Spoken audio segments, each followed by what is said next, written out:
You're welcome at this session at Medical Sciences, where we want to discuss about cytological staining. And as we begin, we remind you to subscribe, share the video, and like so that we can continue growing. So in this session, we want to discuss about different cytological staining. And among the stains we want to look at, we shall discuss about H&E stain and Pap stain, what we call Papanicoloau. But before we begin them, we need to talk about staining theory. There is what we call staining theory, whereby this theory is divided into two, whereby we have chemical theory and physical. And chemical theory, we shall look at it, whereby then physical is divided into absorption and adsorption. So this is the theories of staining. And under chemical, to begin with, chemical theory states that when these stains like H&E and Pap, when they are put in water, they ionize. During staining, they ionize.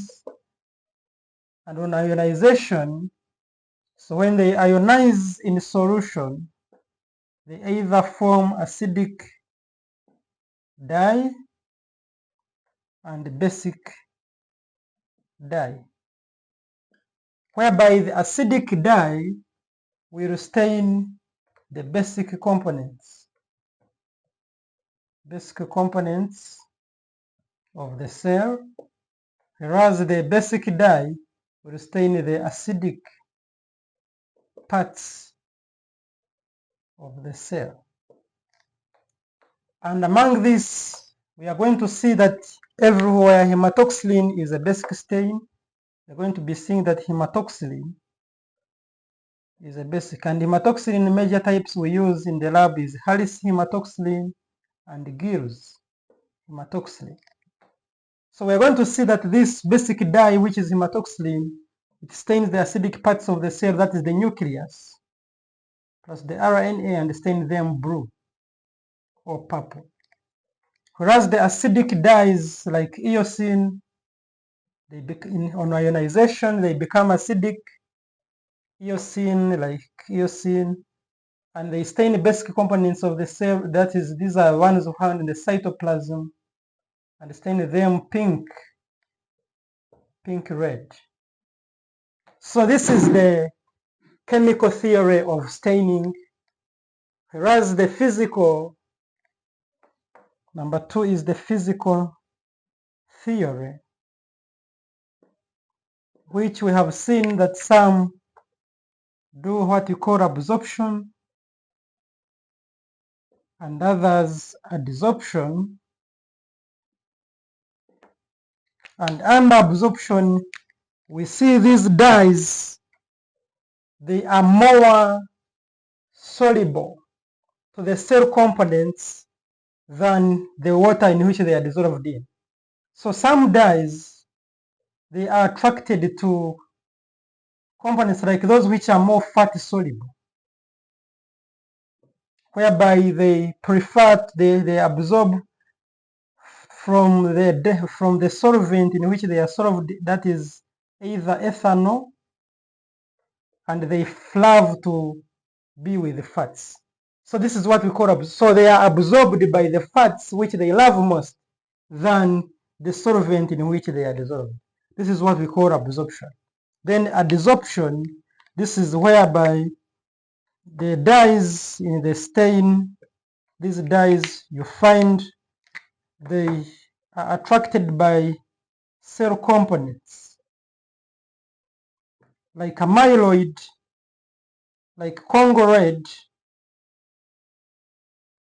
You shall see Congo red is always attracted more to the amyloid, which is in the component. So whenever this solution containing dyes become in contact with the cell components containing amyloid, we see the dye becoming adsorbed to this component of the cell. Then here we can see an example of oil red ore, which is fat soluble. So it gets absorbed into the fat soluble. So these are the theories, both chemical theory and physical theory.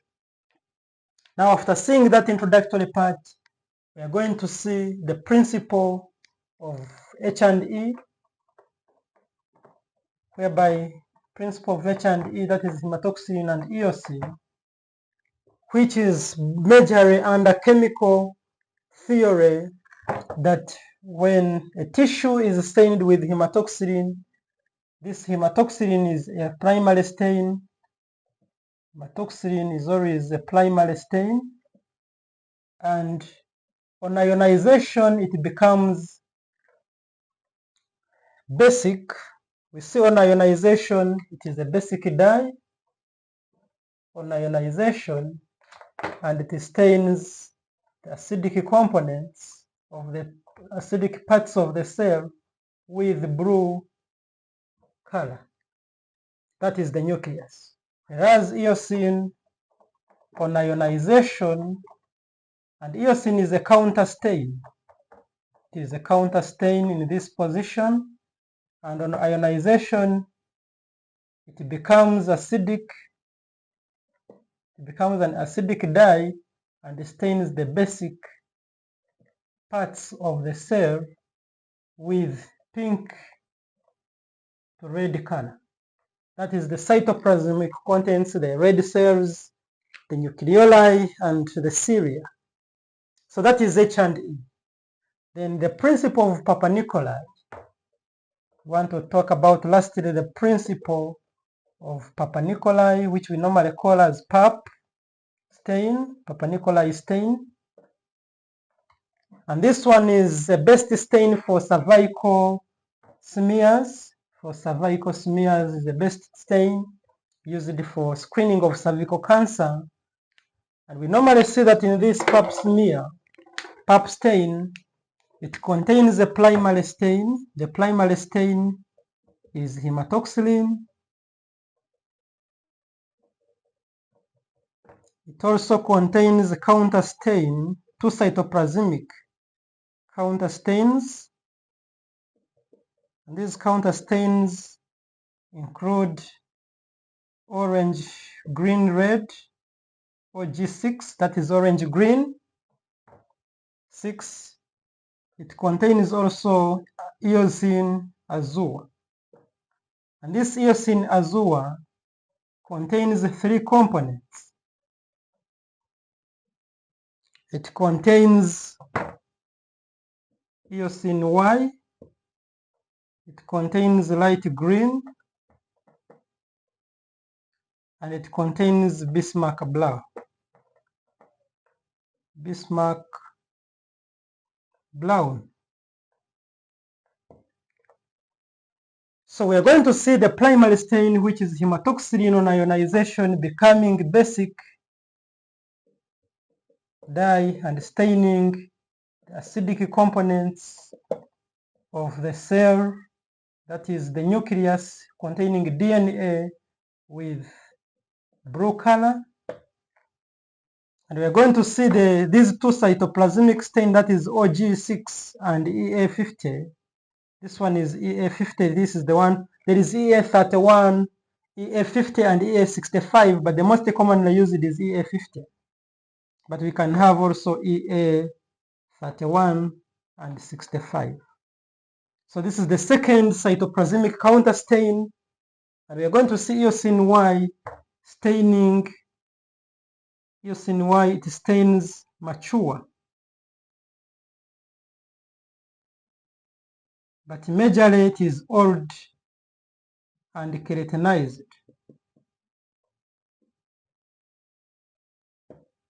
Components of the cell, and it stains them pink, orange. So we see this eosin Y staining old and keratinized cells with pink orange color, whereas light green, it targets young and metabolically active.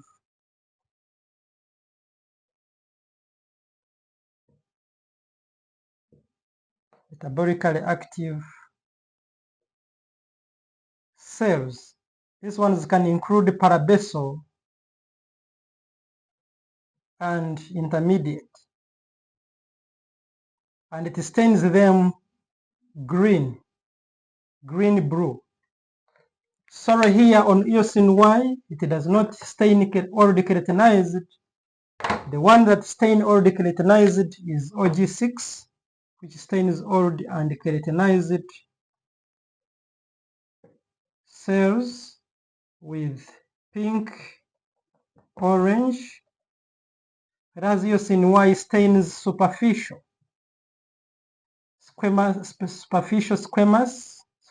cells, especially the cytoplasm of squamous cells, RBCs.